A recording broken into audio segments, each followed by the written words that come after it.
Venice, city on the water. A place of beauty and romance that attracts millions of visitors every year. Just a few steps from the well-trodden tourist routes, there's a very different Venice, one populated by fascinating creatures.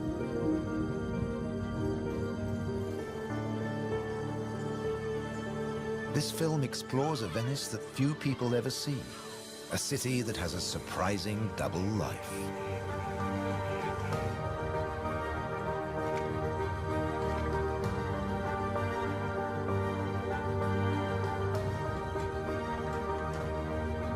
There are secret places and wild creatures in this watery world that most outsiders never discover. In the skies above, on the beaches, and in the canals are the true Venetians that live in every hidden corner of the city and the lagoon. Wild Venice is their home.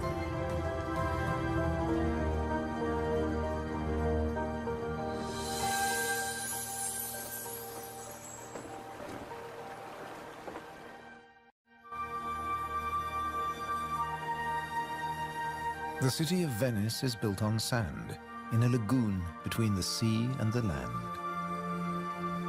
First formed from river sediments, man has since created an ecosystem as fragile as Murano glass.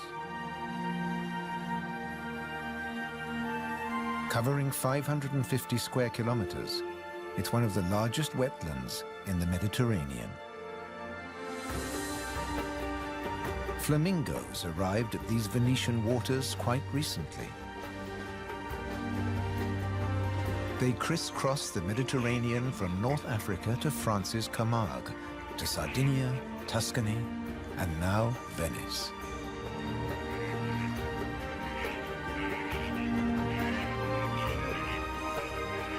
They feed on vegetable matter and small creatures they find in the mud of the lagoon. In the shadow of Venice, the lagoon is the northernmost flamingo habitat in Europe.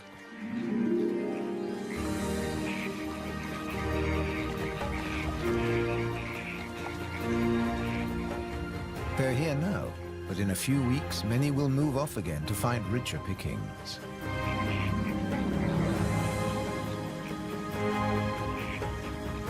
Their takeoff may look clumsy, but once in the air, their flight is balletic and elegant.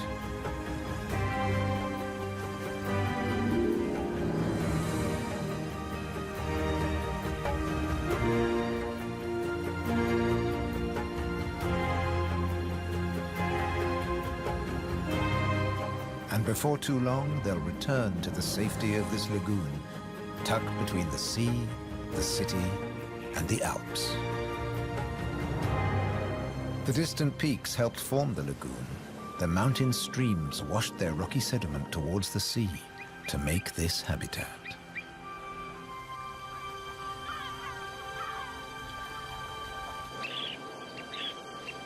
Some of the lagoon's other birds are ready to leave. Dunlin, small waders, fed well in the rich mud. They rest on the wooden piles that support the whole of Venice.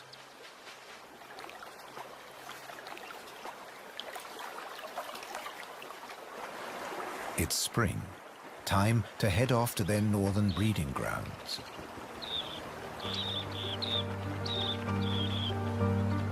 But the cormorants won't be lonely this summer. As the Dunlin fly away, other birds are flocking in. A bird's eye view reveals the full beauty of the lagoon. A labyrinth of uninhabited islands, intertwined canals, and swampy sandbanks.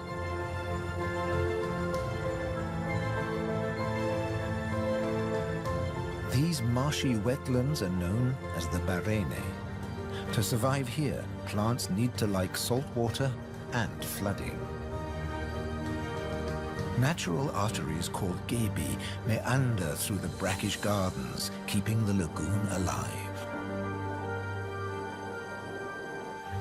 The same waters flow through the city. The curving streams between the islands became the magical canals of Venice.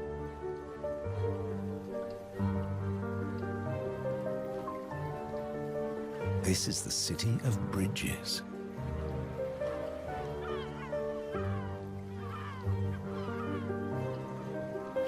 Visitors are mesmerized by the romance of the canals and the ancient architecture, and often miss the smaller, wilder sights around them.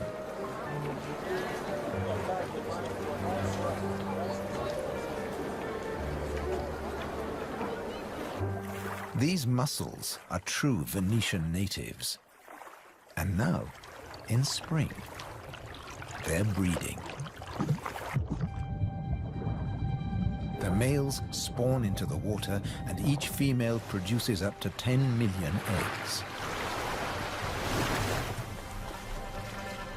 Most of the larvae are eaten by other inhabitants of the canals, but up to 10,000 young shellfish will survive.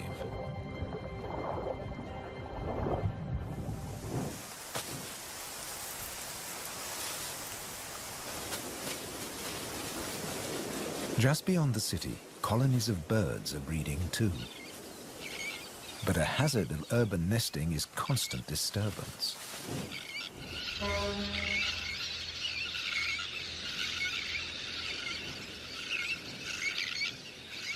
Little terns will quickly fly back to their eggs and can miraculously find their own nest scrapes in the crowded colony. Their cousins, the sandwich terns, lay their eggs directly onto the sand. If the terns are disturbed, they have little time for incubating their eggs. The sand won't keep them warm for long.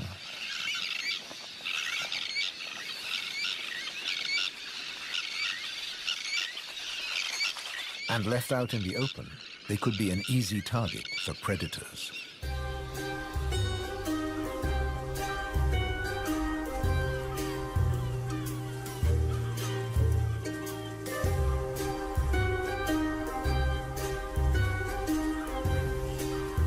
Foxes are the biggest predators hereabouts.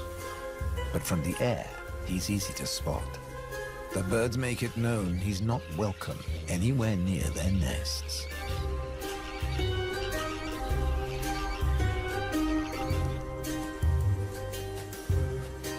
Foxes would rather not get their feet wet.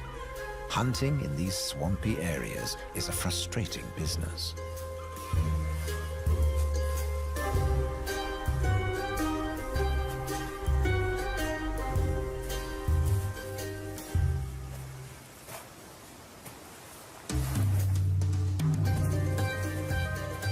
The grand leap disturbed another nesting bird. Now it's a question of following the scent.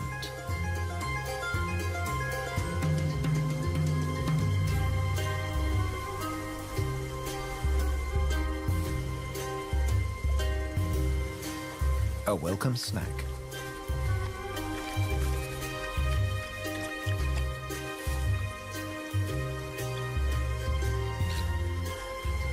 Just beyond the sand dunes is the busy colony.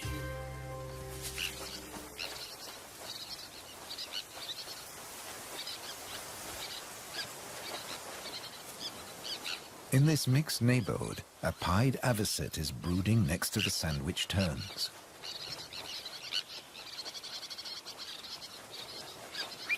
With nests so closely packed, there can be conflicting territorial claims with the common terns.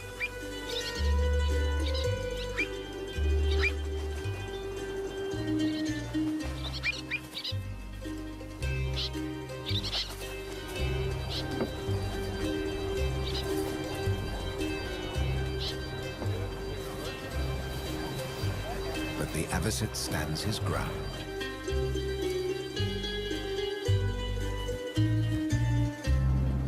The Grand Canal is the main waterway of Venice, dividing the city in two.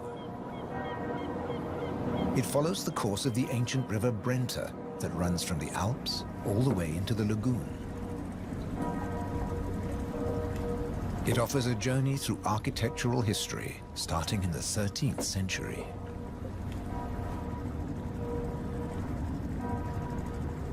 The banks of the Grand Canal have other surprises to offer, like Palazzo Malipiero's Rose Garden.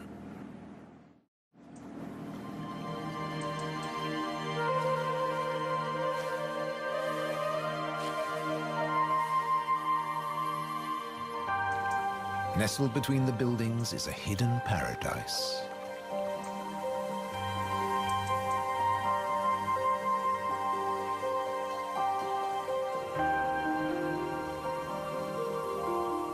Now owned by a modern-day countess, it has been restored to its full glory, and no detail has been left to chance.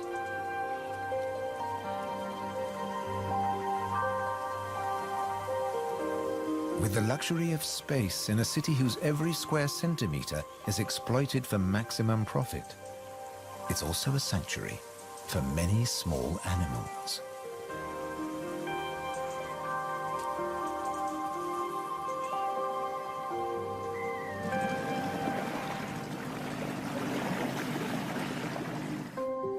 Every day, more than 50,000 tourists visit Venice. When the sun begins to set, the city's waterways empty. Venice belongs to the wild Venetians.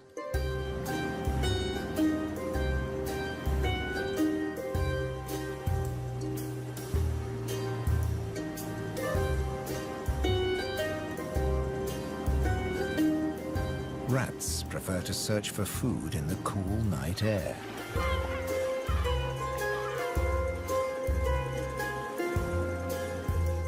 But they're not alone.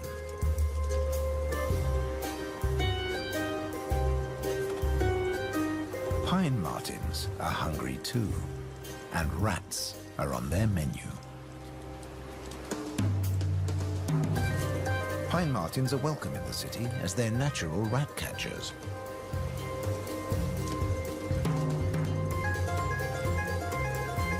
Agile with a keen sense of smell, they can find and follow any rat.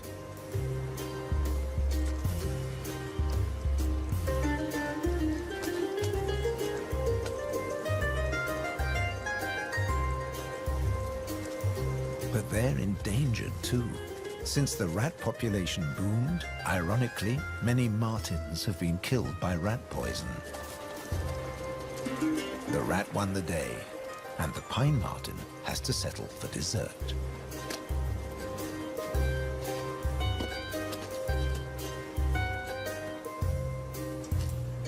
Not such a sacrifice, as pine martens are omnivores. Both meat and veg are on their menu. And sometimes the vegetarian meal is an easier option.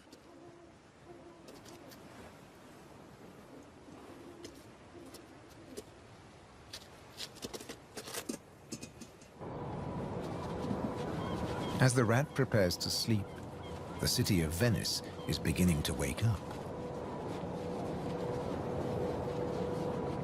The floating vegetable stalls are the first to move into action.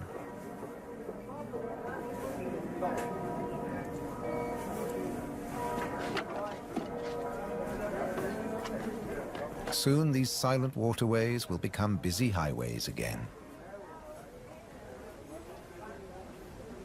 In the 18th century, over 8,000 gondolas navigated the Venice canals. Now there are only about 400 left.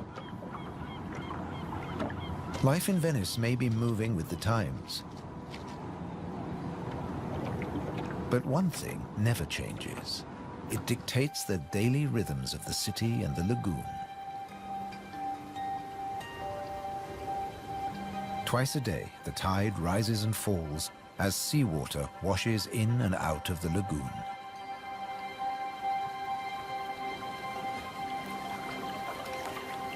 The water level changes by up to 60 centimeters. Smooth lakes disappear into swampy wetlands, only to return hours later.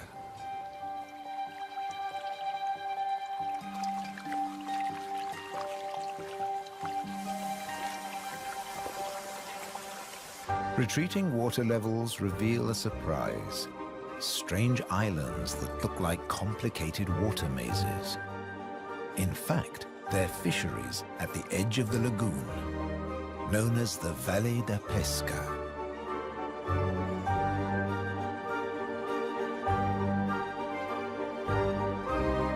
They've been worked by the same families for generations, using a simple but ingenious method.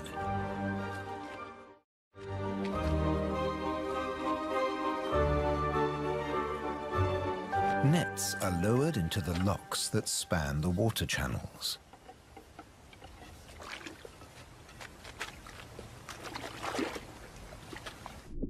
In the springtime, the locks bar the way to the young fish that stream into the lagoon to feed.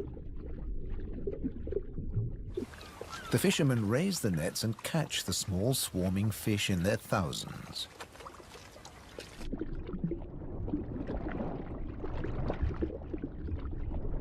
It's easy to scoop them out, but these fish are not for eating.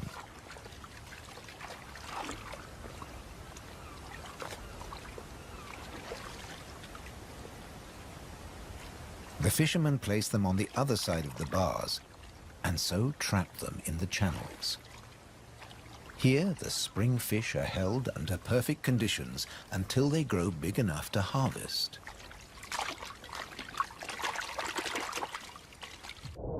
In the autumn, when the fish try to return to the sea, they're simply netted again. This time, they don't get away. Kingfishers have a more dramatic technique.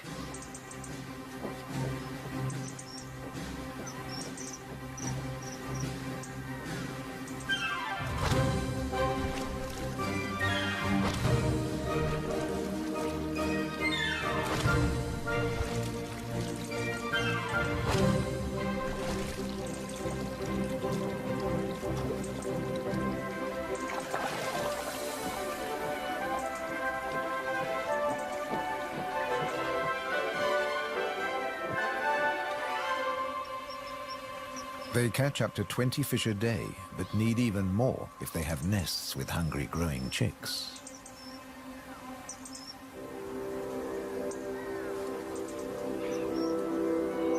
It takes enormous skill, but also violence. A sharp blow to the head stuns the fish. And when it stops wiggling, the kingfisher can turn it round without fear of it escaping. The scales and fins of the fish need to be in line.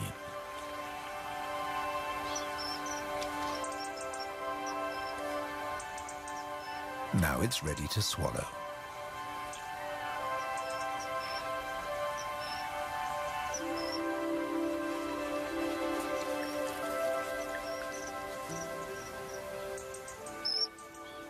These shallow, brackish waters at the edge of the lagoon are perfect hunting grounds for a kingfisher.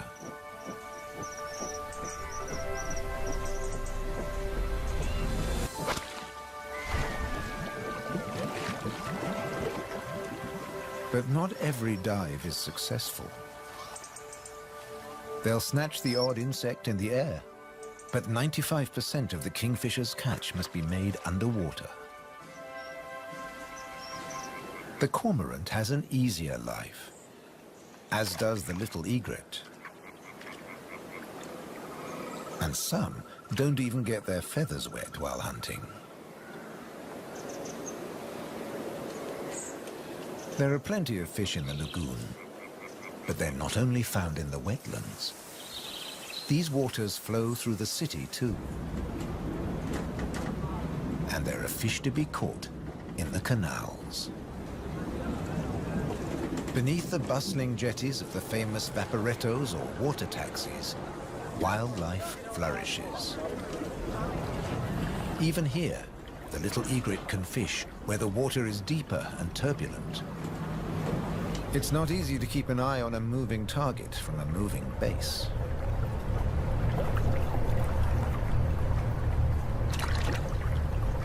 But persistence and patience pay off.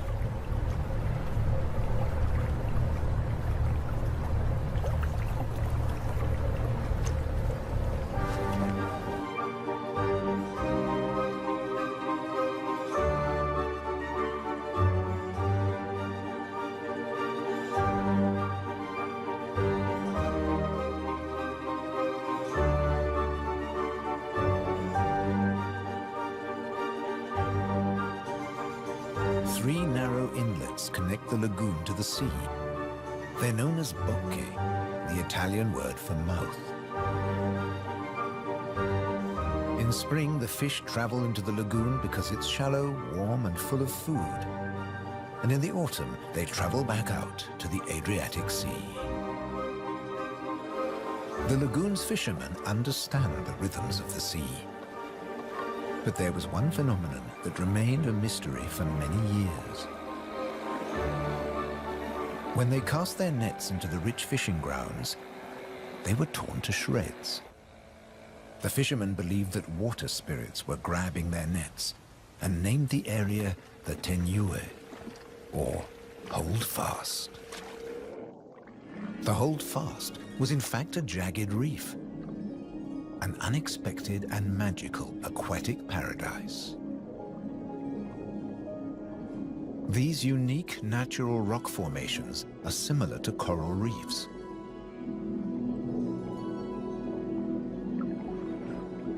They're home to all kinds of remarkable creatures. Serpent stars, or marine annelids.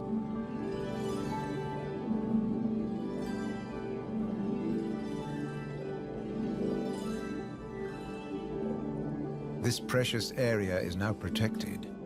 Fishing is forbidden, diving strictly regulated.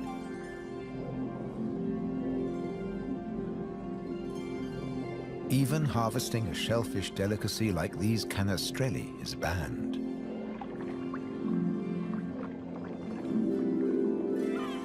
The city of Venice is lucky to have rich fishing grounds on its doorstep.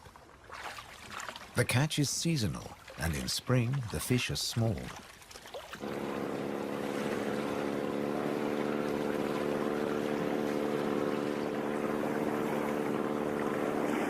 But the fishermen will go out, as long as they can find a buyer. Only the weather can hold them back.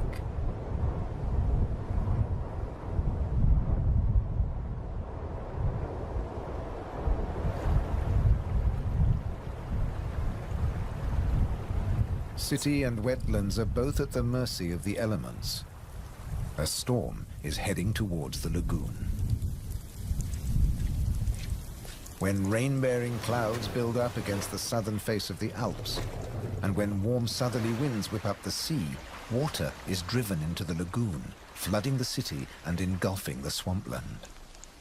This extreme high tide is known as aqua alta, and can be disastrous for ground-nesting birds. Thankfully, it's rare in the springtime. It strikes more often in the autumn. Storms can vanish as fast as they arrive, and the limpid sunlight that Venice is so famous for bathes the city again. In early summer, Venice teems with tourists. The Bridge of Sighs is a popular attraction, but few visitors realize that real Venetian life is happening just a short distance away. In the Giardini, a spacious and peaceful city park, there are some surprising residents.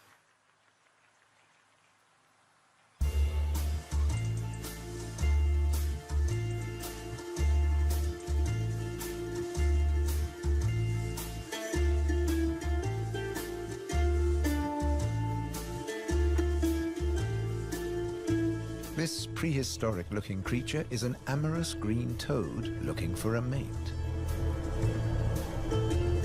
After all, this is the city of romance.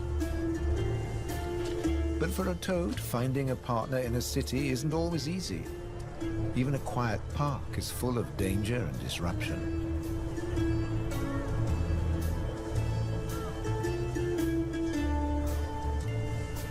On the plus side, few of the park's visitors notice the presence of the toad, as it blends in so well with its surroundings.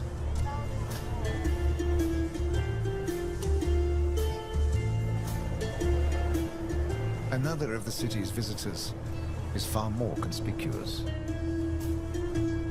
A stark contrast to the ancient buildings it comes to celebrate.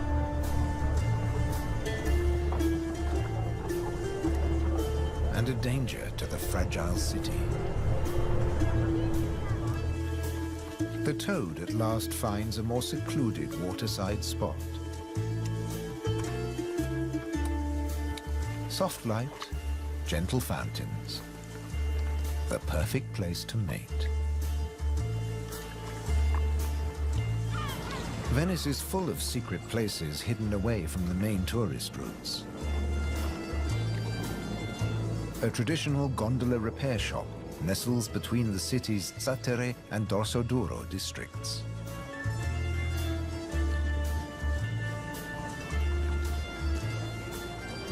Craftsmen repair the boats in the peace of the backwaters.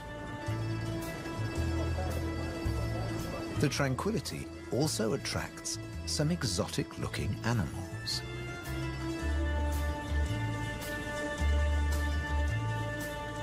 Geckos are not native to Venice, but they've settled in well here.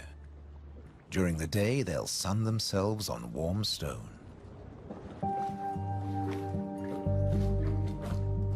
They're waiting for nightfall, when the insects they eat will emerge. And in the golden light, birds that hunt geckos settle in for the night. Terns fly back to the safety of the colony, and others enjoy a final bath. Evening always brings a measure of peace to the city. The Grand Canal is now very quiet, a perfect time for the gecko.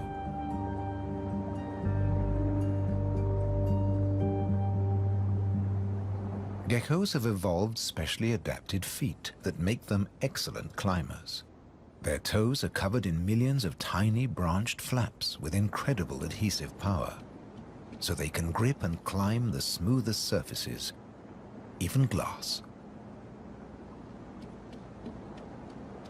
The city is empty now. The Grand Canal is deserted.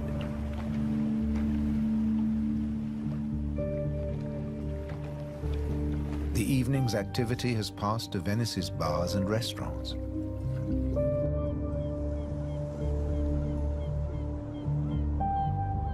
By the time the tourists are safely tucked up in their beds, the city is like a ghost town. Almost. A rat has ventured out to make the most of any scraps left behind. He must take care not to become a meal himself. Owls on the prowl. One little owl is distracted by bright lights.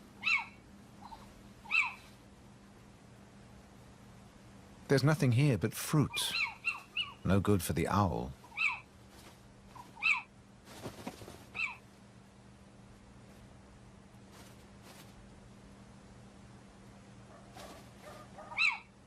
This house call hasn't paid off. Time to make a swift exit. The lucky rat will make it home tonight.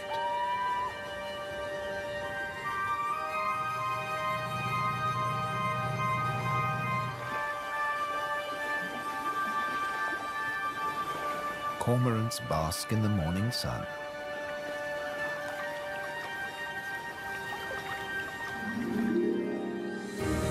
The terns start fishing early. The colony is now a hive of activity.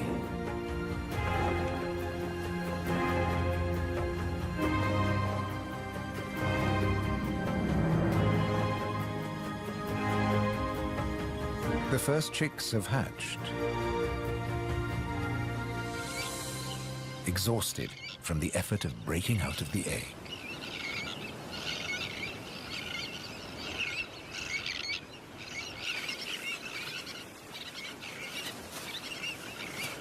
Around them, the colony has turned into a busy Italian restaurant as the adults noisily deliver their food.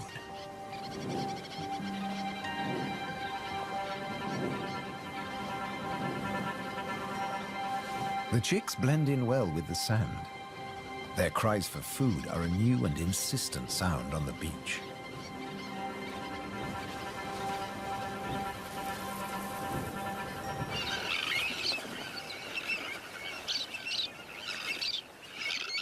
Their calls are echoed by the adults, who do nothing else but feed these demanding youngsters.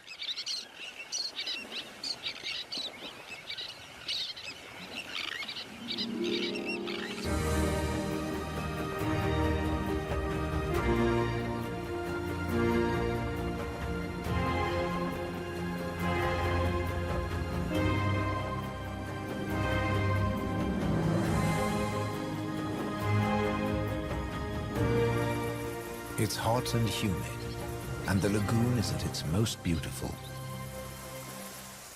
The hot summer months are the quietest for the fishermen. They take advantage of this time to mend their nets. They work and even sleep here, with spectacular views of the surrounding wildlife.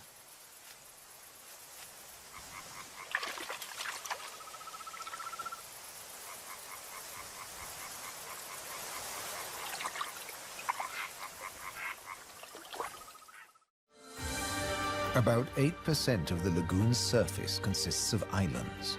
20,000 people once lived on Torcello. Now only the cathedral tower remains. Burano is known for its colorful buildings. San Francesco del Deserto is home to a Franciscan monastery. The island of Madonna del Monte is being swallowed by the lagoon, but the ruins of its monastery still stand proud.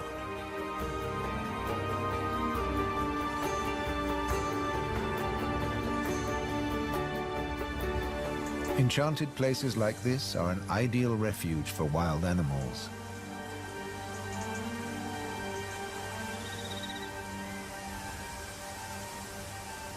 And the island's ancient monastery has some new inhabitants. The ruins are the perfect place for kestrels to nest.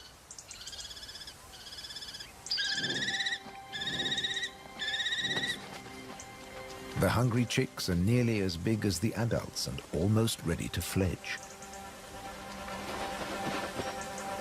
Feeding this brood is a full-time job for both parents.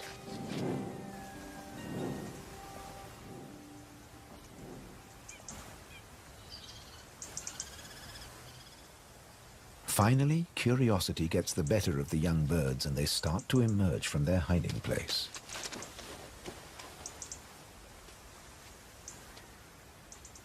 The first nervous explorer is soon followed by a sibling.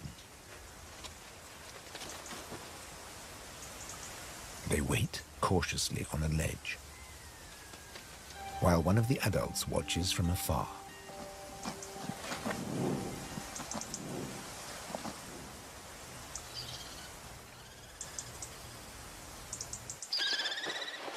Their mother returns with food, and the young kestrels jostle to get to the front of the queue.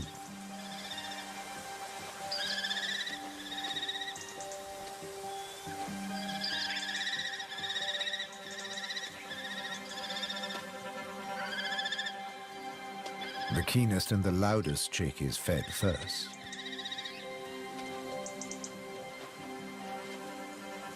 Soon the food parcels will stop. It's almost time for the young to leave the nest and fend for themselves.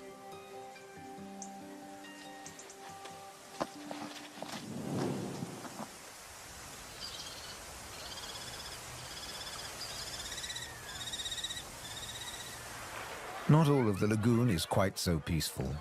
Venice's Lido, with its luxury hotels, is where the human bathers gather.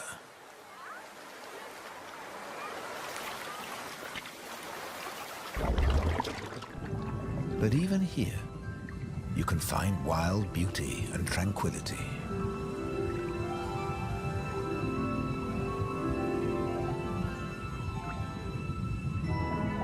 In the Tenue, Venice's reef, one of nature's most delightful performances is in full swing.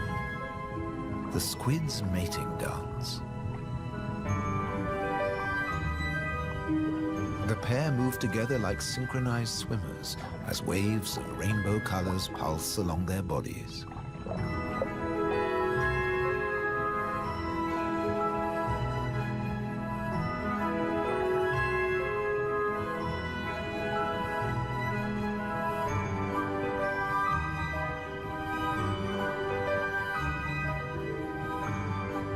It's like an underwater version of the Venice Carnival. Complete with face masks and disguises.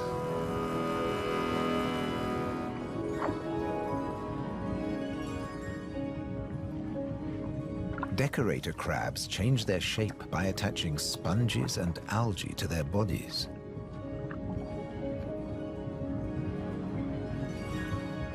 These bizarre disguises are excellent camouflage. The crabs creep past their neighbors and predators like living rocks from the seabed.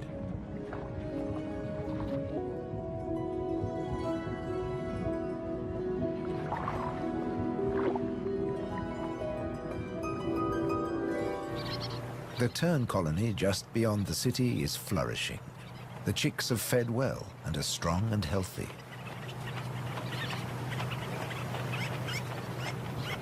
The young birds are gathered in a creche, with 1 or 2 adults looking after them all.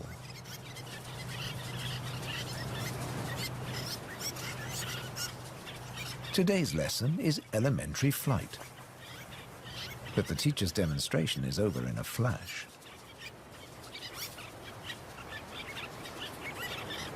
The young birds flap their wings to exercise their growing flight muscles, but they're not ready to take to the air yet.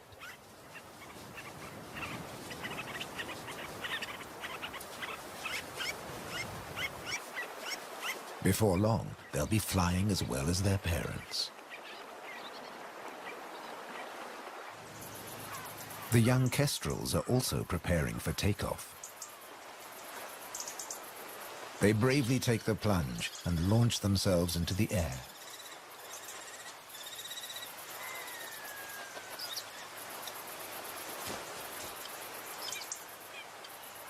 Dropping from a height makes their first flights easier. Once in the air, they're in their element and can glide and flap back to safety.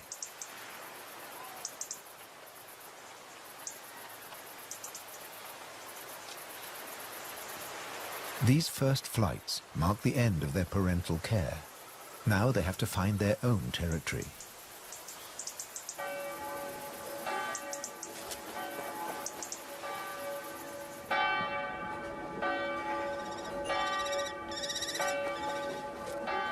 One of the kestrels has made its way to the nearby island of Burano. It's unlike the remote nest site, but it still has everything the kestrel needs. Just like the ruins, the brightly colored walls offer protection. These birds are welcome visitors, and the people here seem happy to have a kestrel watching over them.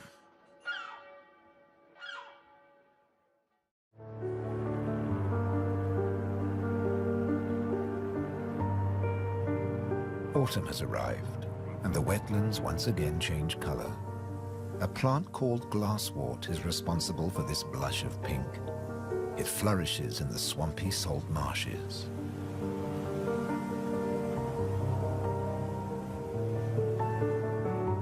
The first autumn mists mark the end of summer. The bright, humid days give way to cooler, grayer hues.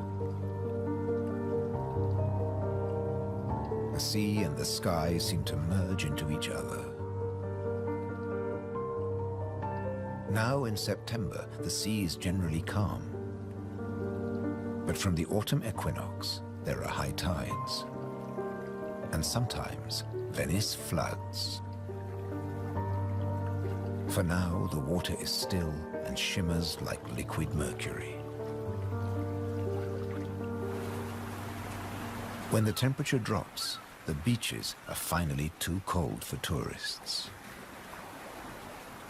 Animals better equipped to bear the chill reclaim them.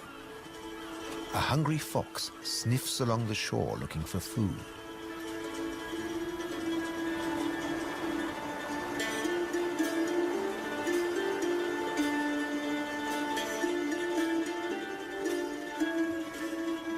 The fox has an excellent sense of smell and can see well in the twilight. It has picked up a strange scent. Something smells good to eat. But quite where this food is hidden is a mystery.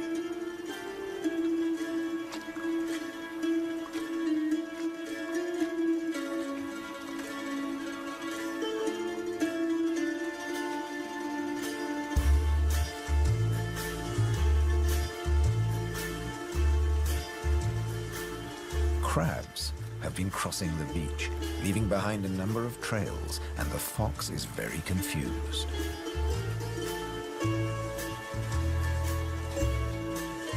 Finally, it follows its nose and comes face to face with a crab.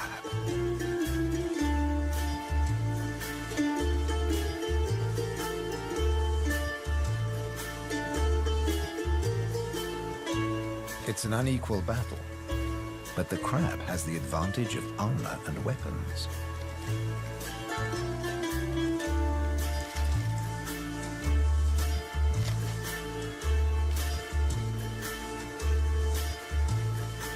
This meal is more trouble than it's worth.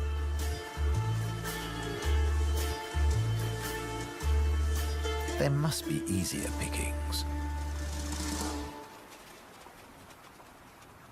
The crab, dazed but victorious, moves off to a more secluded place.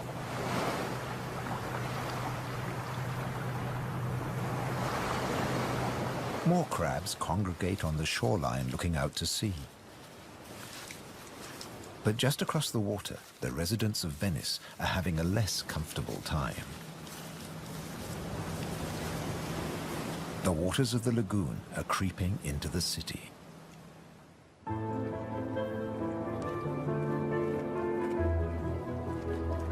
The autumn tides are getting higher, and water is seeping up through every available crack in the stones.